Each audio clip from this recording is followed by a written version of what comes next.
بسم اللہ الرحمن الرحیم الحمد للہ رب العالمین والصلاة والسلام علی سید الانبیاء والمرسلین سیدنا و نبینا و مولانا محمد النبی الامی الامین وعلی آلہ و اصحابہ اجمعین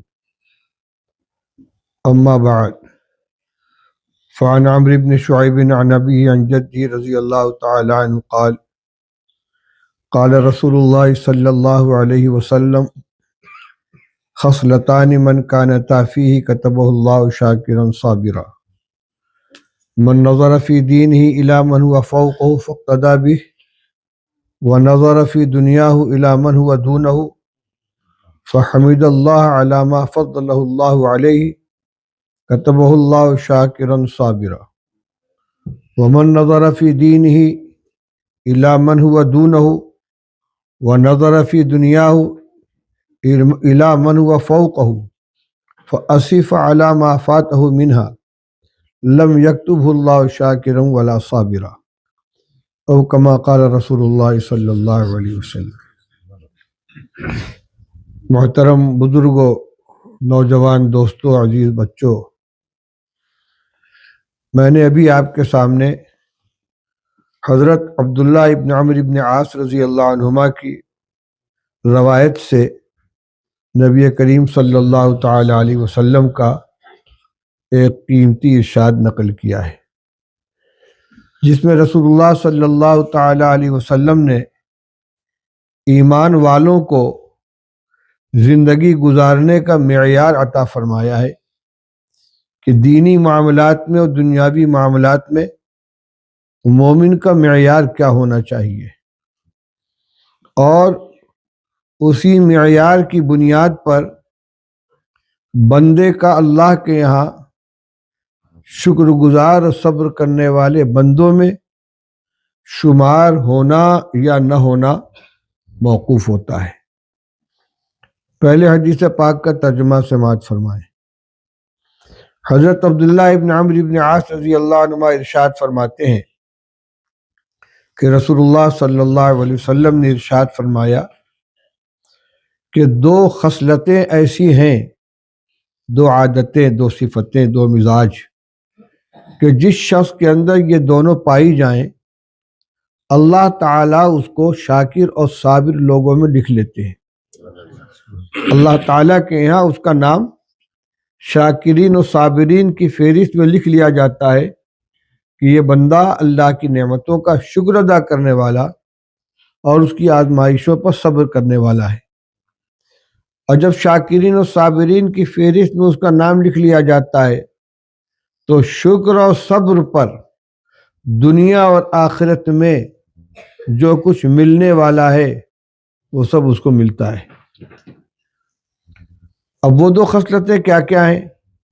فرمایا کہ جو شخص اپنے دین کے سلسلے میں اپنے سے اونچے انسان کو دیکھے، اپنے سے زیادہ دیندار انسان کو دیکھے، اس سے اپنا موازنہ کرے، اپنی دینداری کا اس کی دینداری سے موازنہ کرے، عبادات میں، معاملات میں، اخلاق میں، انفاق فی سبیل اللہ، حسن معاملات، ہر نیک کام میں وہ دیکھتا ہے کہ جس کی دینداری، جس کے دینی اعمال، معاملات، اخلاق اپنے سے اچھے ہیں، ان سے اپنا موازنہ کرتا ہے۔ اور ظاہر ہے کہ جب اپنے سے زیادہ دیندار کے ساتھ موازنہ کرے گا تو اپنے کو اس سے کچھ کم پائے گا۔ تو موازنہ کرنے کے بعد صرف نمبر دیکھ کے اکتفا نہیں کر لیتا کہ وہ 20 میں 19 ہوں، فاقتدیٰ بہ، اس کی پیروی کرتا ہے، اس معیار تک اپنے کو لے جانے کی کوشش کرتا ہے۔ جتنی کمی محسوس کیا اس کمی کو پورا کر کے اس کے درجے تک پہنچنے کی کوشش کرتا ہے۔ تو جو شخص دین کے سلسلے میں اپنے سے اونچے انسان کو دیکھے، پس اس کی پیروی کرے، اس کا اقتداء کرے، وَنَظَرَ فِي دُنْيَاهُ إِلَى مَنْ هُوَ دُونَهُ، اور دنیا کی چیزوں میں، مال، دولت، تجارت، مکان، سواری، آل اولاد، عزت، شہرت، آسائش، آرام، خوشحالی، جتنی چیزوں کا تعلق دنیا کی زندگی سے ہے ان سب کے اندر وہ اپنے سے کمزور اور کم درجے کے انسان سے اپنا موازنہ کرتا ہے،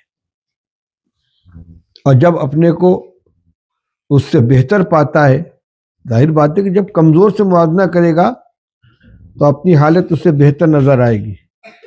فحمد اللہ علی ما فضل اللہ علیہ، پھر وہ اللہ کا شکر ادا کرتا ہے کہ اللہ تعالیٰ نے مجھ کو اس پر فوقیت عطا فرمائی ہے، اس سے اچھا بنایا ہے، اپنی نعمتیں مجھ کو اس سے زیادہ عطا فرمائی ہیں، شکر ادا کرتا ہے۔ فرمایا کہ جس شخص کے اندر یہ دونوں صفتیں پائی جائیں گی کہ دین کے معاملات میں وہ اپنے سے اونچے انسان کو دیکھے اور اس سے موازنہ کرے، اپنا مقابلہ کرے، ٹیلی کرے اس سے، اور پھر اپنے کو اس سے کم محسوس کر کے اس کے درجے تک پہنچنے کی کوشش کرے، اور دنیا کے معاملات میں اپنے سے کمزور، پریشان حال، غریب، مصیبتوں پریشانیوں میں مبتلا انسان سے اپنا موازنہ کرے، اور اپنے کو اس سے اچھا پا کر اللہ کا شکر ادا کرے۔ کتبہ اللہ شاکرا صابرا، اللہ تعالیٰ ان دو صفتوں کی بنیاد پر، ان دو اعمال کی بنیاد پر اپنے یہاں اس کو شاکر اور صابر لکھ لیتے ہیں، یہ بندہ شاکر بھی ہے، صابر بھی ہے۔ اور دوسری جماعت اس کے برعکس ہے، ومن نظر فی دینہ الی من ہوا دونہ ونظر فی دنیاہ الی من ہوا فوقہ، جو دین میں اپنے سے کم درجے کے انسان کو دیکھے، اس سے اپنا موازنہ کرے، اور جب اپنے سے کم دیندار سے موازنہ کرے گا تو اپنے کو اس سے بہتر پائے گا۔ میں تو ماشاء اللہ 5 وقت کی نماز پڑھ لیتا ہوں، یہ تو جمعہ آتا ہے، اب تہجد پڑھنے کی کیا ضرورت ہے، اشراق پڑھنے کی کیا ضرورت ہے، ہم تو اس سے اچھے ہیں۔ یہ نہیں کوشش کرے گا کہ بھئی مجھے صف اول کے اندر رہنا چاہیے، مجھے تکبیر اولیٰ کا اہتمام کرنا چاہیے، مجھے تہجد کا اہتمام کرنا چاہیے۔ کیوں؟ اس لیے کہ وہ جس سے موازنہ کر رہا ہے وہ تو بہت کم درجے کا، اس سے کہے گا اللہ کا شکر ہے، الحمدللہ میں تو بہت دیندار ہوں، آگے نہیں بڑھے گا۔ فرمایا کہ جو دین کے بارے میں اپنے سے کم درجے کے انسان سے موازنہ کرے، وہ نظر فی دنیاہ الی من ہوا فوقہ، اور دنیا کے معاملات میں، دنیاوی چیزوں میں اس کی نظر اپنے سے زیادہ خوشحال، نعمتوں میں پروردہ انسان کے اوپر اس کی نظر پڑتی ہے۔ اس کا مکان مجھ سے اچھا، اس کی سواری مجھ سے اچھی، اس کا بزنس مجھ سے بڑا، یہ بڑی عزت والا ہے، بڑی شہرت والا ہے، ہر چیز میں وہ مجھ سے بڑھا ہوا ہے۔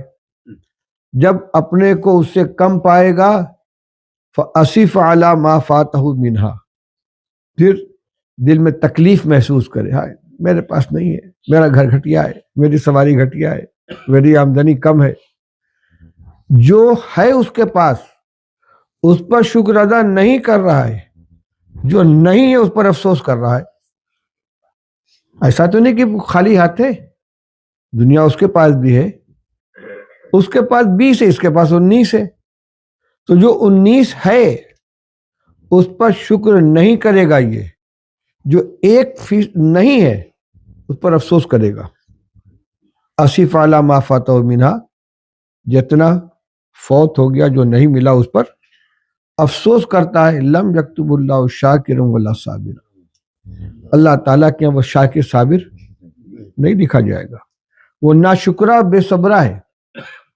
کیوں ناشکرہ؟ اس لیے ہے کہ جو اللہ کی لاکھوں کروڑوں نعمتیں اس کے پاس تھیں، ان پر کوئی شکر کا کلمہ زبان سے نہیں نکل رہا، اس پر احساس نہیں ہو رہا ہے کہ اللہ نے بہتوں سے مجھے اچھا بنایا ہے، بلکہ جن سے کمزور ہے ان کے مقابلے میں اپنے کو کمتر محسوس کر کے صرف افسوس کر رہا ہے۔ تو جو نعمتیں ہیں ان پر شکر ادا نہیں کر رہا ہے، اور جو کچھ کمی اس کے پاس ہے اس پہ صبر نہیں کر رہا ہے، تو لم یکتب اللہ شاکرا ولا صابرا، اللہ تعالیٰ کے یہاں نہ وہ شاکر لکھا جائے گا نہ صابر لکھا جائے گا۔ یہ ہے میرے بزرگوں، میرے بھائیوں، نبی کریم صلی اللہ تعالی علیہ وسلم کا ارشاد گرامی۔ اس میں صرف نشاندہی نہیں کی گئی ہے، اطلاع نہیں دی گئی ہے کہ دو طبقے ہیں، بلکہ در حقیقت ہمارے لیے اس میں تعلیم ہے کہ ہمارا معیار کیا ہونا چاہیے، ہمارا مطمع نظر کیا ہونا چاہیے دنیا کے سلسلے میں اور دین کے سلسلے میں، ہمارا معیار زندگی کیا ہونا چاہیے۔ ظاہر بات ہے کہ جو پہلا طبقہ ہے جس کو شاکر و صابر اللہ تعالیٰ کے یہاں لکھا جاتا ہے، جن اعمال کے اوپر یہ نعمت ملتی ہے ہمیں ترغیب دی جا رہی کہ ان کو ہم اختیار کریں۔ لہذا اب مومن کی زندگی کیسی ہونی چاہیے کہ دینی معاملات میں ہمیشہ اس کی نظر اپنے سے اوپر ہونی چاہیے۔ میں ہمیشہ کا لفظ استعمال کر رہا ہوں، کیوں؟ اس لیے کہ ایک زینہ ادھر ہے، ایک زینہ ادھر ہے، بغل والا ایک زینہ اوپر ہے، میں جب اس پر چڑھا اس کے برابر ہو گیا، یہ جب اگلے زینے پر جائے گا تو میں پھر نیچا ہو گیا، پھر مجھے چڑھنا ہے، وہ اور اوپر چلے گا پھر مجھے چڑھنا ہے۔ تو وہ جو دوسرا ہے وہ بھی تو اپنی جگہ منجمد نہیں ہے، وہ بھی تو ترقی کر رہا ہے نا۔ تو دینی اعتبار سے جتنی وہ ترقی کرتا جائے ہم کو اتنا ہی آگے بڑھنے کی کوشش کرتے رہنا ہے۔ جس معیار تک وہ پہنچ گیا ہم وہاں تک پہنچے، پھر وہ اور آگے بڑھا اور آگے بڑھے۔ اچھا، پھر یہ کہ کسی فرد خاص سے موازنہ تو نہیں کرنا ہے کہ زید ہے تو عمر کی برابری کرنی ہے، چلو ایک کی برابری کر لی ہم نے، لیکن دوسرے اس سے زیادہ دیندار تو ہوں گے، اس سے زیادہ اللہ سے ڈرنے والے، اس سے زیادہ نیکی کمانے والے، ان سے آگے بڑھنے کی کوشش۔ صحابہ رضی اللہ تعالیٰ عنہ کا یہی معاملہ تھا، اور اسی بنا پر اللہ تعالیٰ نے ان کو انبیاء علیہ الصلوۃ والسلام کے بعد وہ مقام عطا فرمایا کہ جس کی کوئی برابری کر ہی نہیں سکتا۔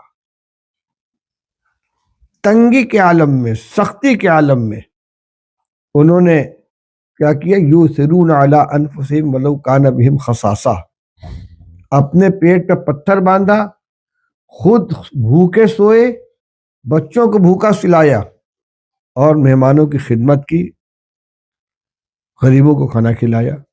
قرآن میں اللہ تعالیٰ نے ان کی مدح کے اندر آیت نازل فرمائی، یؤثرون علی انفسہم، یہ دوسروں کو اپنے اوپر ترجیح دیتے ہیں، ولو کان بہم خصاصہ۔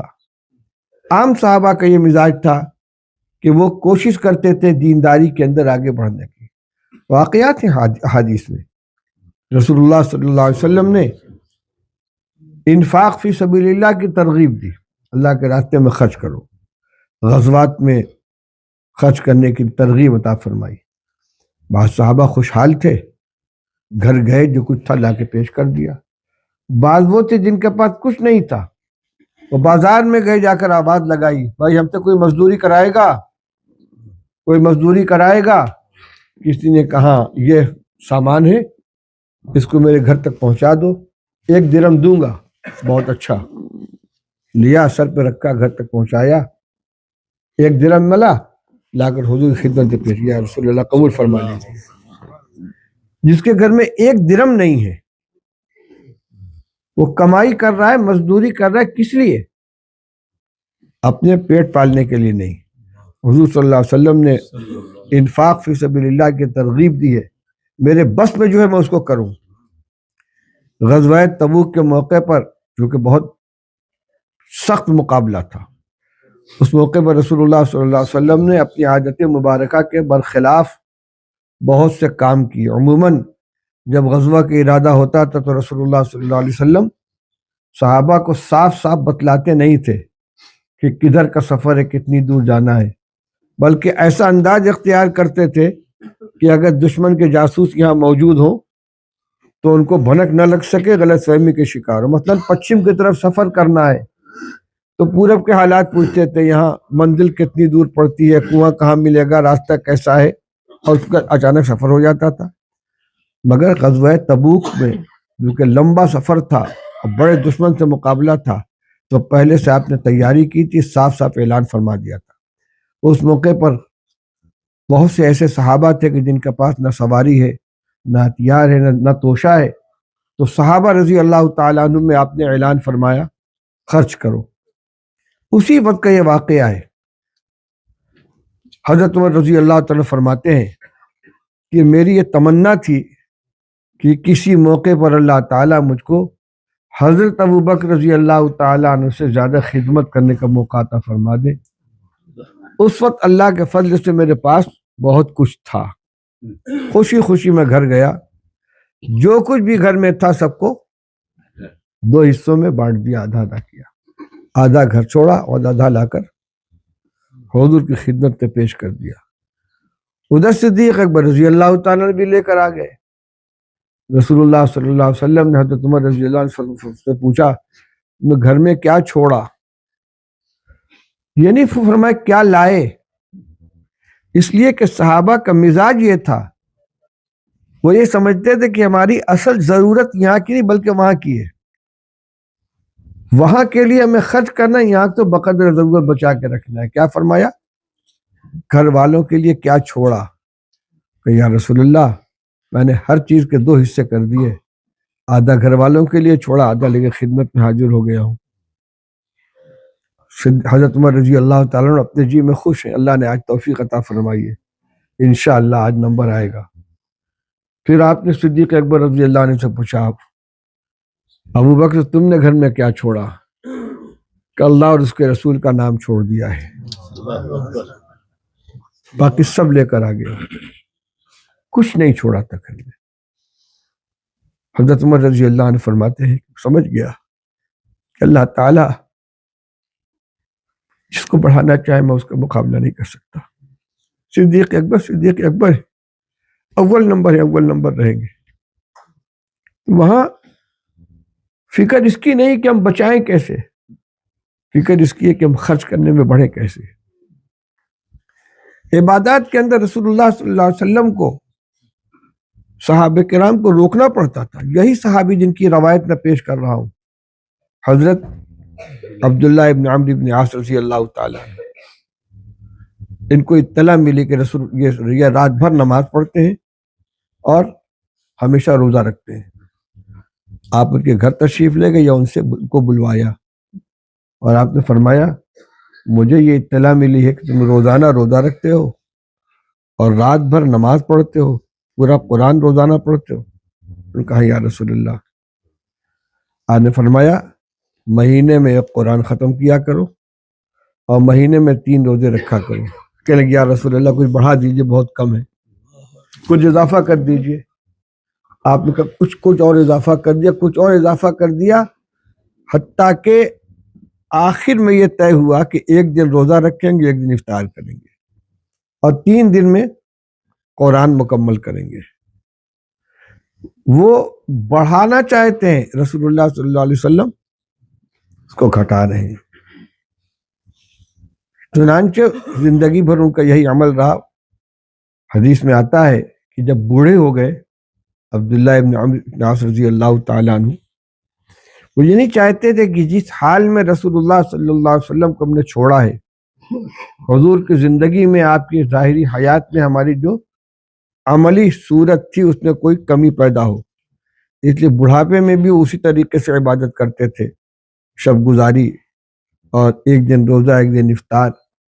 کبھی یہ طبیعت کمزور بنی ہے، ہمت نہیں ہوئی، تو روزے کے دن میں افطار کر لیا، تو اس کے بدلے میں افطار کے دن میں روزہ رکھتے تھے، یعنی الٹرنیٹ، 1 دن افطار 1 دن روزہ، 1 دن افطار 1 دن روزہ۔ تو اگر 1 روزہ چھوڑ دیا تو آگے 3 روزے مسلسل رکھتے تھے۔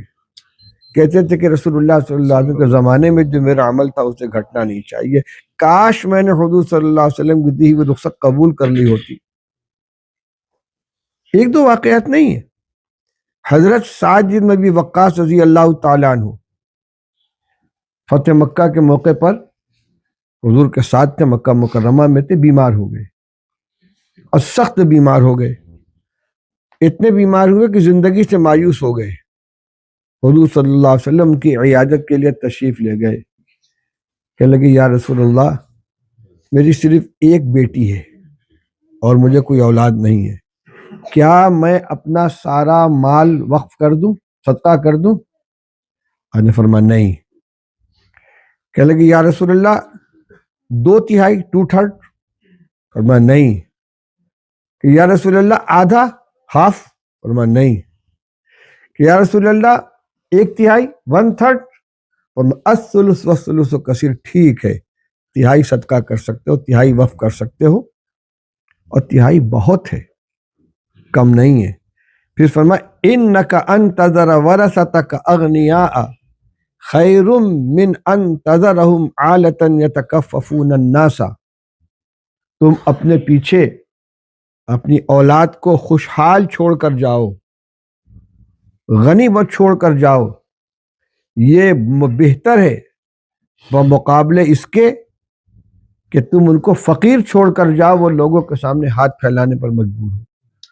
یہ نہ مت سمجھو کہ اپنی اولاد کے لیے جو چھوڑ کر جائیں گے وہ سب ضائع چلا جائے گا، نہیں، اپنی اولاد کو خوشحال چھوڑ کر گئے ہو، محتاج بنا کر نہیں گئے ہو، لہذا 1/3 تو تم وقف کر سکتے ہو، 1/3 کے بارے میں وصیت کر سکتے ہو، 1/3 صدقہ کر سکتے ہو، حتیٰ کہ شریعت کا یہ فیصلہ ہے کہ اگر مرض وفات میں جس میں کسی کا جس بیماری میں آدمی کا انتقال ہوا ہے، اگر وہ سب اٹھا کر کسی مدرسے میں مسجد میں صدقہ کر دے، شرعاً 1/3 سے زیادہ میں اس کا نفاذ نہیں ہوگا، زندگی میں کر رہا ہے لیکن بیماری کی وفات اپنی موت والی بیماری میں کر رہا ہے، وصیت کر دیا، 1/3 سے زیادہ میں نفاذ نہیں ہوگا۔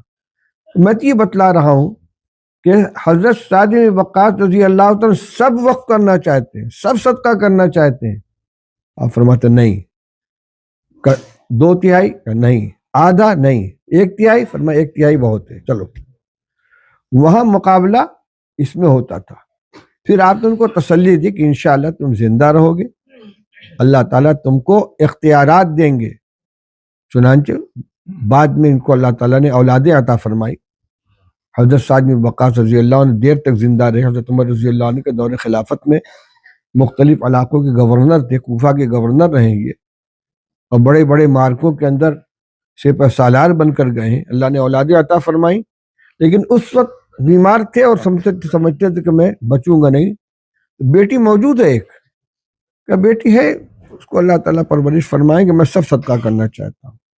تو صحابہ رضی اللہ تعالیٰ عنہ کے اندر مقابلہ اس میں ہوتا تھا، دینداری میں آگے بڑھنے کا، صدقات خیرات کے اندر آگے بڑھنے کا، اور ہر دینی عمل کے اندر وہ دوسرے سے آگے بڑھنا چاہتے تھے۔ یہ ہے مومن کا معیار زندگی جس کو رسول اللہ صلی اللہ علیہ وسلم نے عطا فرمایا ہے۔ بہت سے بھائی ہمارے دیر میں آئے ہیں، لہذا حدیث پاک کا ابتدائی حصہ اس کا ترجمہ میں ایک مرتبہ دہرا دیتا ہوں کہ مضمون کیا چل رہا ہے۔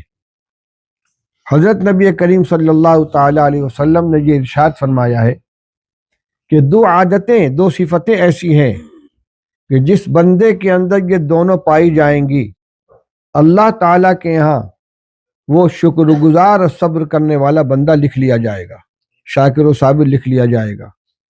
وہ 2 صفتیں کیا کیا ہیں؟